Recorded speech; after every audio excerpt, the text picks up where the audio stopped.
కలియుగ దైవం శ్రీ వెంకటేశ్వర స్వామివారి దర్శనార్థం దేశం నలుమూలల నుంచి తిరుమలకు విచ్చేసే లక్షలాది మంది భక్తులకు ఆధునిక సాంకేతిక పరిజ్ఞానం సాయంతో నిర్దేశించిన సమయానికి దర్శనం అయ్యేలా చర్యలు తీసుకోవడానికి తిరుమల తిరుపతి దేవస్థానం చర్యలు చేపట్టింది.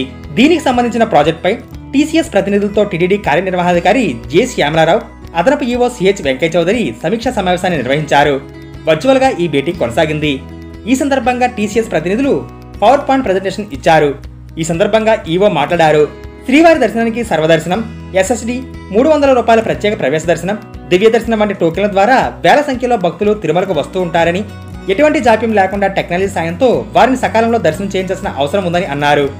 మారుతున్న కాలానికి అనుగుణంగా భక్తులు శ్రీవారి దర్శనానికి క్యూలైన్లో చేరినప్పటి నుంచి దర్శనం అయ్యే వరకు టెక్నాలజీని ఉపయోగించాల్సిన అవసరం ఉందని, శ్రీవారి దర్శనం సులభతరం చేయించే అంశాన్ని సంబంధించి సత్వర చర్యలు తీసుకోవాలని ఈవో అన్నారు. ఈ క్రమంలో క్యూఆర్ కోడ్, ఫేషియల్ రికగ్నిషన్ ద్వారా భక్తులను ధృవీకరించాలని నిర్ణయించినట్లు శ్యామలరావు తెలిపారు. దీనివల్ల స్వామివారి దర్శన సమయం మరింత తగ్గుతుందని అన్నారు. క్యూఆర్ కోడ్, ఫేషియల్ రికగ్నిషన్ విధానాన్ని ప్రవేశపెట్టే అంశాన్ని పరిశీలించాలని అధికారులను ఈవో కోరారు. అదేవిధంగా కేటాయించిన సమయానికి అనుగుణంగా భక్తులు స్వామివారి దర్శనానికి రాకపోవడం వల్ల మరింత ఆలస్యం అవుతుందని, భక్తులకు నిర్దేశించిన సమయానికి వారికి కేటాయించిన ప్రాంతానికి వచ్చేలా భక్తులకు అవగాహన కల్పించాలని సూచించారు. భక్తులు క్యూలైన్లో ప్రవేశించినప్పటి నుండి దర్శనం ముగిసేంత వరకు ఎంత సమయం పడుతుందనేది రియల్ టైం ద్వారా అధ్యయనం చేయాలని సూచించారు.